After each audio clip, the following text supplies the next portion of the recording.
Maputik ang ating daan.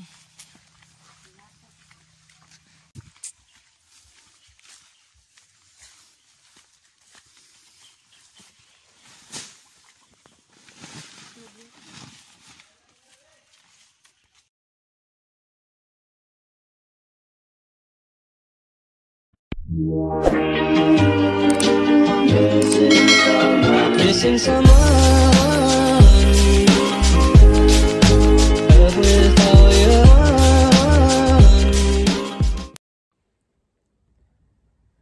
Hello mga friends ko, family, and the lovers, nandito na naman sa harapan nyo at kumusta na po kayo at sana po masaya tayong lahat sa pag-celebrate ng Pasko. So mga friends ko, mga family ko, mayroon na naman tayong nabigyan ng pamasko. Ito po, nagpadala sa akin ng last week na video sa akin. So mga family ko, panoorin natin. Ti Inday na midiri karon kay nagtabang si Kuan Tatay Desiderio ibot kay kung sa iyang sitwasyon karon sa di imong sitwasyon karon tay. Yani lang lagi ang problema dahil nga galing sa niya akong panimalay, nga maintenance pa sa ako tambal nga ako na lang usa. Ngayo lang kog tabang lagi ni Inday nga taghap. Siya lang nang hibalo sa iyang ikaluoy. Maura na akong gipanghangyo niya nga unta ngayo ko niya og mga ginagmay nga mga hinabang di kanya. Unsam day imong ginamintin karon nga tambal tay? Ako lang nang para lang sa asma ba nang sa party lang sa ning ubak.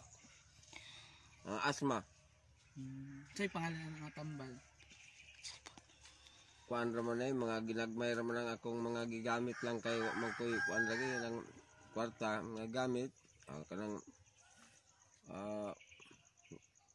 ning mga baratohon lang nga ang gigamit nga mga tambal. Naalang din niya sa tindahan o kanang unsa man imong pangita karon tay? Wa lagi ko ang akong pangita nanguling-uling ko. Wa ko laing trabaho. Uling in taon og kahoy. Atog bukid nga ibaligya aron makapalit og bugas. Wala day kay mga anak tay. Nay akong anak to ara sa Cebu nga wa lagi lisod kayo akong kahimtangan niyo. Lagi marunong sana. Maron kapikigid ta ka. Lisod oy, tabil-tabilan do gani na para lang na koy kahigdaan. Napagyon tayo.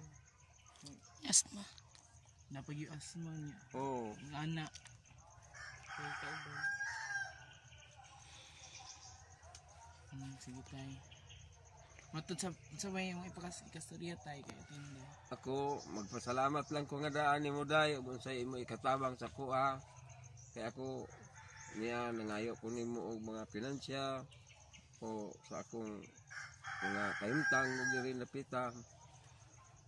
Daghang salamat lang daan day ug unsay imong hinabang kanako. Sige tay. Yan po ang video niyang pinadala. Pinuntahan siya sa isang tagahatid ko doon sa amin nga si Patrick at kinausap siya kung ano ang kailangan niyang importante. Ang una daw kailangan niya gamot. Gamot sa asthma. Tinanong siya kung anong klaseng gamot. Pangalawa, yung pangangailangan sa needs araw-araw.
gatas food ko kay para labsik.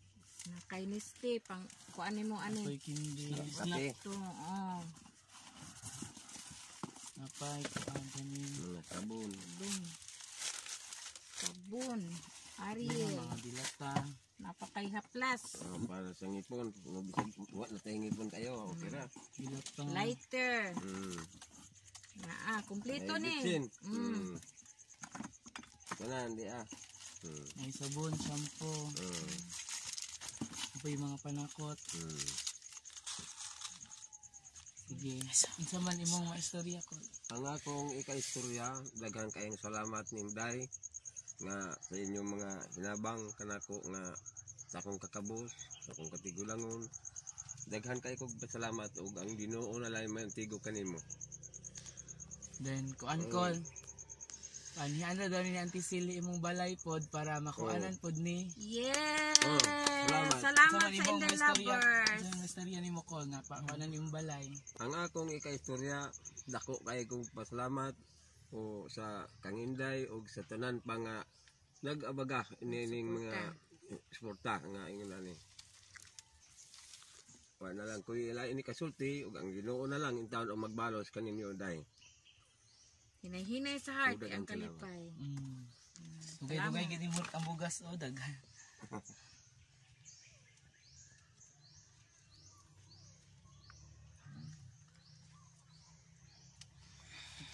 Picture.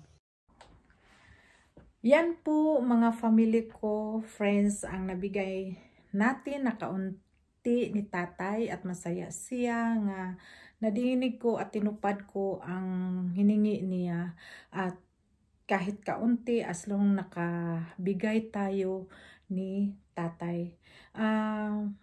Sana po napanood siya sa mga family niya kasi malayo yata ang mga anak niya nasa Cebu. So sa tingin ko hindi na pwede si tatay mag-iisa sa buhay, mag-iisa sa bahay dahil may pakiramdam na siya. Sana po mayroong anak, sa Bisaya pa anak na mag-alaga ni tatay. So mga friends, lovers ko, sana kung sino po ang nakapanood sa video ko, isubscribe nyo ako. Sino ang hindi pa na-subscribe para iisa tayong family at mayroon pa tayong matulungan ng iba. So, darating na ang bagong taon. Ipagdasal natin na lagi tayong malusog ang katawan at sana po mawala na ang pandemic.